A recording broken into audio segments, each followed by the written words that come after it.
Welcome to Rui DIY. Design it by yourself. Well, this is the Rui X-Acto knife I made myself, which is pretty sharp.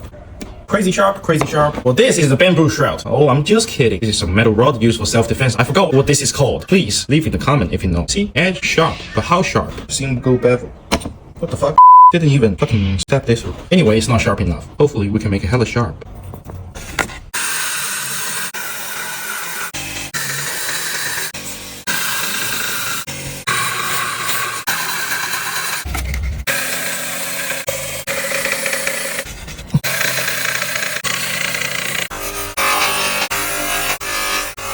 How sharp? This is tricky. Oh, not bad, not bad. So you bring this, I mirror this fucking nail. I mirror this fucker out. Hold it like this. Some people might as well. You see? You're gonna leave some nail marks on there. Keep yourself safe. Don't do some illegal shit for you.